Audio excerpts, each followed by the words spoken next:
तो दोस्तों इको वाला चैनल में आपका स्वागत है। दोस्तों आइए देख लेते हैं आज के महत्वपूर्ण टॉपिक्स। धार्मिक दशा गुप्त काल के अंतर्गत हम लोग देखने वाले हैं। दोस्त धार्मिक जीवन तो उस समय गुप्तकालीन शासन व्यवस्था के अंतर्गत कौन कौन से धर्म का विकास हुआ, किस धर्म को मानने वाले लोग थे और कौन सा धर्म ऐसा था जो उत्कर्ष चरमोत्कर्ष पर पहुंचा है भारतीय इतिहास के अंतर्गत। तो महान शासक चंद्रगुप्त प्रथम, समुद्रगुप्त और चंद्रगुप्त, विक्रमादित्य, कुमारगुप्त और स्कंदगुप्त ने कौन से धर्म को संरक्षण प्रदान किया था, तो आइए जान लेते हैं गुप्तकालीन धार्मिक स्थिति के बारे में। तो पहला है हिंदू धर्म। दोस्त पहला है हिंदू धर्म, इसमें देख लेते हैं दोस्त। हिंदू धर्म तो गुप्त काल ब्राह्मण धर्म के उत्थान का काल माना जाता है। अनेक गुप्त शासकों ने अश्वमेध, अष्टनेम, वाजसनेय और वाजसनेय आदि यज्ञ किए। इस काल में हिंदू धर्म के 3 महत्वपूर्ण पक्ष विकसित हुए। मूर्ति उपासना का केंद्र बन गई, यज्ञ का स्थान उपासना ने ले लिया तथा वैष्णव तथा शैव धर्मों का समन्वय हुआ। आगे देख लेते हैं भैया। हिंदू धर्म के पुनरुत्थान की प्रक्रिया गुप्त साम्राज्य की स्थापना से पूर्व आरंभ हो गई थी। गुप्त काल में विकास का यह क्रम अपनी चरम सीमा पर था। हिंदू धर्म के 2 मुख्य संप्रदाय विकसित हुए, वैष्णव तथा शैव। वैष्णव धर्म गुप्त राजाओं के राजाश्रय से वैष्णव धर्म को लोकप्रियता की चरम सीमा पर पहुंच गया। चंद्रगुप्त द्वितीय, विक्रमादित्य के समान अनेक गुप्त सम्राटों ने अपने सिक्कों पर नाम के साथ परम भागवत विशेषण का प्रयोग किया है। आगे देखते हैं भैया। चंद्रगुप्त द्वितीय तथा समुद्रगुप्त के सिक्कों पर विष्णु के वाहन गरुड़ की प्रतिमा अंकित है। गरुड़ मुद्रा का उदाहरण गाजीपुर के जिले भीतरी नामक स्थान से प्राप्त हुआ है। भगवद गीता में वैष्णव धर्म का प्रतिपादन किया गया है। इसमें अवतारवाद का उपदेश है। स्कंदगुप्त का जूनागढ़ अभिलेख तथा बुद्धगुप्त का एरण स्तंभ लेख विष्णु की स्तुति से प्रारंभ होता है। आगे देख लेते हैं भैया।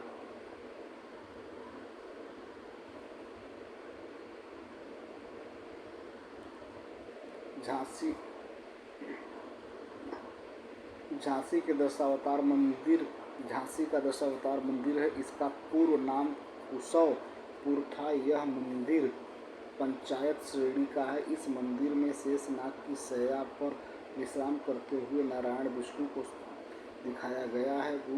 गुप्त काल में नारायण, संकर्षण, लक्ष्मी जैसे अवैदिक देवी देवताओं को वैष्णव धर्म का अभिन्न अंग बना दिया गया है।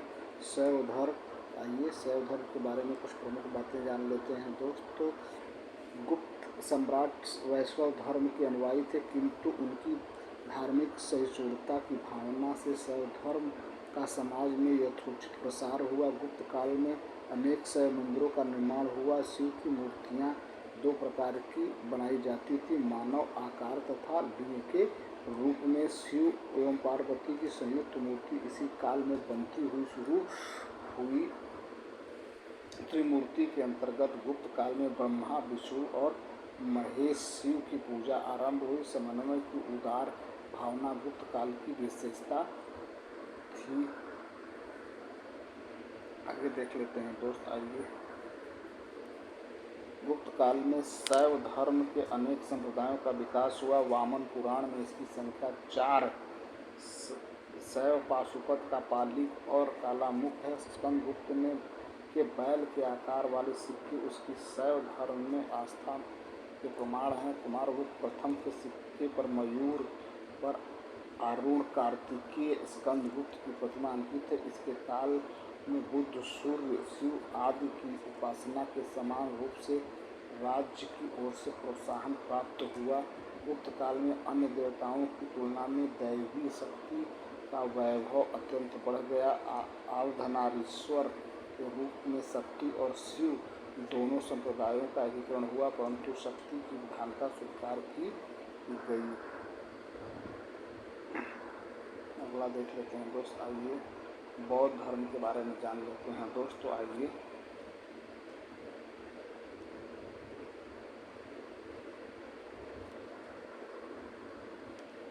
महायान के वर्णन के आधार पर यह कहा जा सकता है कि गुप्त काल में बौद्ध धर्म अपने स्वाभाविक रूप से विकसित हो रहा था।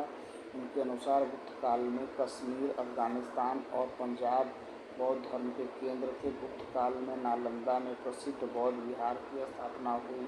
पेनसांग के अनुसार 100 ग्राम तथा इसिंग के अनुसार 200 ग्रामों का राजस्व इसे प्राप्त होता था। सैद्धांतिक रूप से बौद्ध धर्म हिंदू धर्म का घोर विरोधी था, परंतु उपासना, कर्म और व्यवहार में वह ब्राह्मण धर्म के अत्यंत समीप आ गया।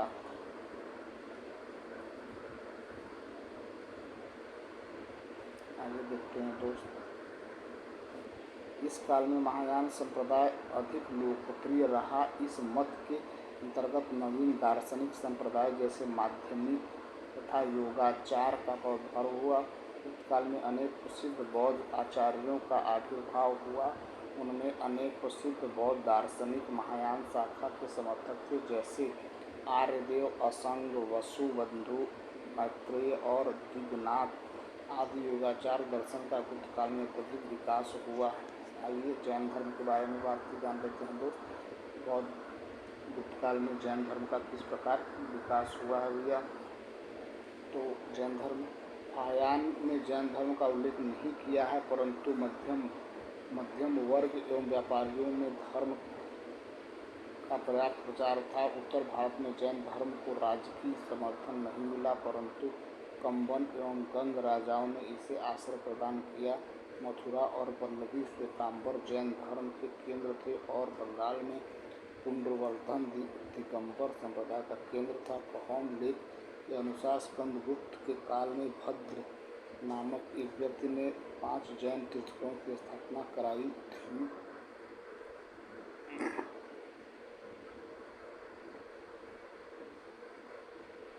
आगे देख लेते हैं दोस्त, वास्तुकला देख लेते हैं दोस्त। कला और साहित्य के बारे में जान लेते हैं भैया। आइए गुप्तकालीन कला एवं साहित्य की स्थिति क्या थी दोस्त। तो आइए इसके बारे में कुछ प्रमुख बातें जान लेते हैं दोस्त, जो कि महत्वपूर्ण है। तो वास्तुकला क्या है दोस्त। कला और साहित्य के विकास की दृष्टि से गुप्त काल को भारतीय इतिहास का क्लासिकल युग अथवा स्वर्ण युग कहा गया है। स्थापत्य एवं चित्रकला के क्षेत्र में विकास की चरम सीमा गुप्त काल में ही प्राप्त होती है। गुप्त काल में ही मंदिर निर्माण कला का जन्म हुआ। देवगढ़ का दशावतार मंदिर, भारतीय मंदिर पुराण में शिखर का संभवतः पहला उदाहरण है। शिखर युक्त मंदिरों का निर्माण गुप्त काल की सर्वाधिक महत्वपूर्ण उपलब्धि थी। इस काल के मंदिरों के निर्माण की छोटी छोटी ईंटों तथा पत्थरों का प्रयोग किया जाता था दोस्त।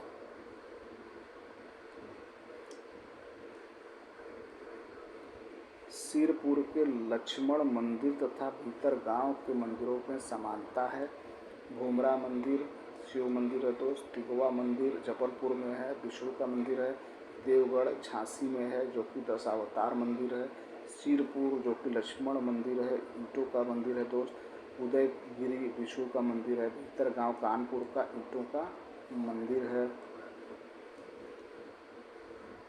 आगे देख लेते हैं दोस्त। आगे सारनाथ धम्मेक स्तूप ईंटों का बना हुआ है। भीतरी ईंटों का मंदिर है। नालंदा बौद्ध विहार है। नागोद खोह ये शिव का मंदिर है। आइए आगे कुछ प्रमुख और बातें जान लेते हैं दोस्त। आइए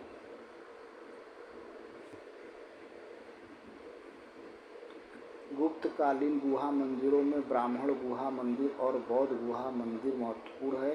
ब्राह्मण गुहा मंदिर का सर्वश्रेष्ठ उदाहरण उदयगिरी का मंदिर है। इसे चंद्रगुप्त विक्रमादित्य के सेनापति वीरसेन ने बनाया था।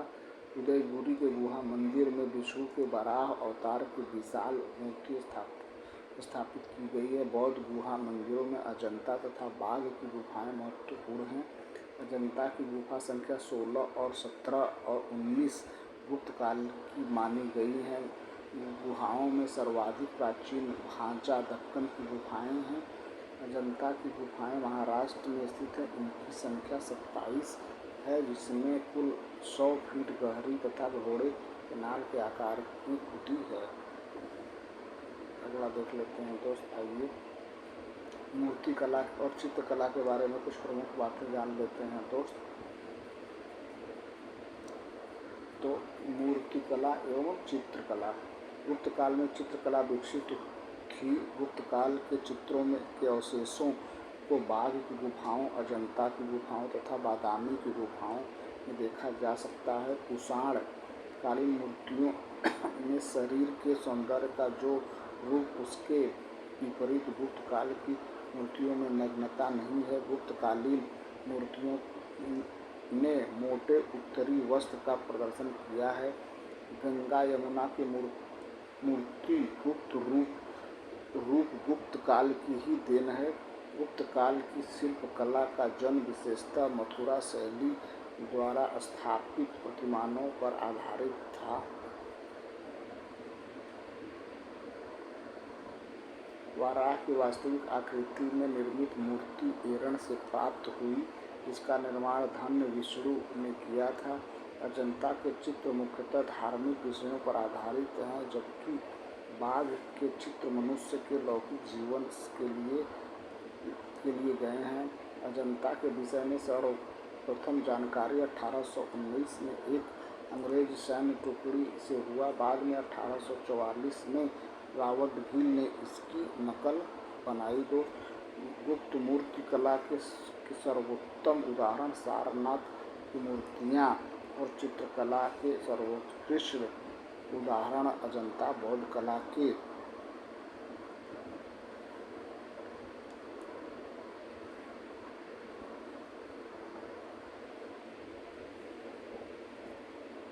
उदाहरण है दोस्त। अजंता बौद्ध कला के उदाहरण है। आगे साहित्य पुराणों का जो रूप अब तक प्राप्त होता है, उसका रचना गुप्त काल में हुई। इस काल में अनेक स्मृतियों एवं सूत्रों का भाष्य लिखे गए। अनेक पुराणों तथा रामायण एवं महाभारत को अंतिम रूप दिया गया। नारद, कात्यायन, पराशर, बृहस्पति आदि स्मृतियों की रचना हुई। विज्ञान के क्षेत्र में गुप्त काल को शून्य सिद्धांत तथा दशमलव प्रणाली के विकास का श्रेय प्राप्त है। आगे देखते हैं दोस्त। आर्यभट्ट ने सर्वप्रथम शून्यवाद के सिद्धांत का प्रतिपादन किया। उन्होंने बताया कि पृथ्वी अपनी धुरी पर घूमती है, सूर्य के चारों ओर चक्कर लगाती है।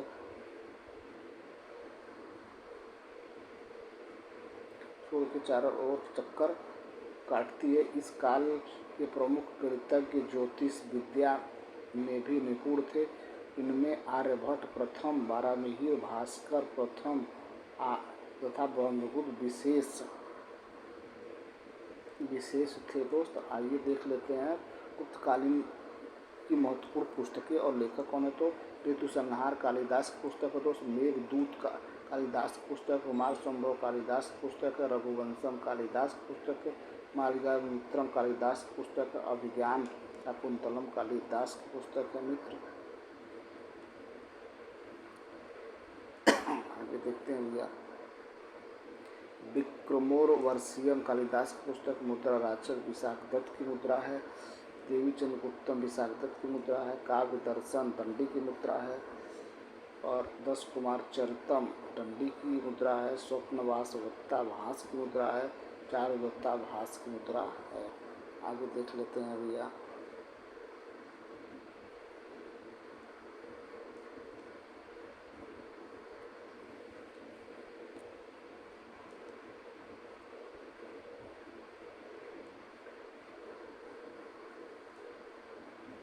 ब्रह्मगुप्त ने यह बताया कि प्रकृति के नियम के अनुसार समस्त वस्तुएं पृथ्वी पर गिरती हैं, क्योंकि पृथ्वी अपने स्वभाव से ही सभी वस्तुओं को अपनी तरफ आकर्षित करती है। इसे ही बाद में न्यूटन ने पृथ्वी की गुरुत्वाकर्षण शक्ति कहा।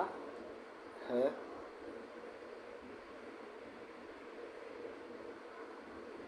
छठी शताब्दी में वाणभट्ट ने आयुर्वेद के प्रसिद्ध ग्रंथ अष्टांग हृदय की रचना की। चंद्रगुप्त विक्रमादित्य के दरबार में आयुर्वेद का विज्ञान और चिकित्सक धन्वंतरी था। वैशेषिक शाखा के अणु सिद्धांत का प्रतिपादक और प्रचार किया। आगे देख लेते हैं दोस्त। इस काल का सर्वाधिक भव्य अवशेष दिल्ली का सुप्रसिद्ध लौह स्तंभ है।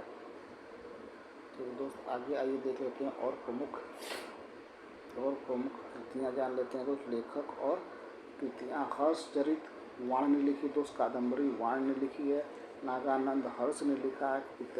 प्रियदर्शिका हर्ष की पुस्तक है। रत्नावली हर्ष ने लिखा। कृतार्जुनी भारवी की पुस्तक है। रामायण वध वत्स भट्टी की पुस्तक है। अमरकोश अमर सिंह ने लिखा है।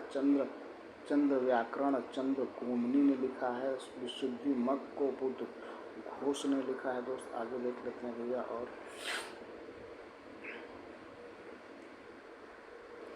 बृहद संहिता वारामिहिर पंच सिद्धांतिका वारामिहिर ने लिखी है। ब्रह्म सिद्धांत आर्यभट्ट ने लिखी है। आर्यभट्टियम आर्यभट्ट ने लिखी है। सूर्य सिद्धांत आर्यभट्ट ने लिखी। न्यायावर सिद्धसेन ने लिखी। पंचतंत्र विष्णु शर्मा ने लिखा। नीति शास्त्र कामंदक ने लिखा। कामसूत्र वात्स्यायन की पुस्तक है दोस्त। आगे देख लेते हैं। चरक संहिता चरक की पुस्तक है मित्र। मृच्छकटिकम शूद्रक की पुस्तक है। योगाचार असंग की पुस्तक है। तो ये रहा दोस्त आज के महत्वपूर्ण टॉपिक, जो कि गुप्त साम्राज्य और धार्मिक दशा और चित्रकला वास्तुकला से संबंधित था। बाकी शेष टॉपिक के साथ कल फिर आपकी सेवा में हाजिर होंगे। तब तक के लिए thank you so much for watching this.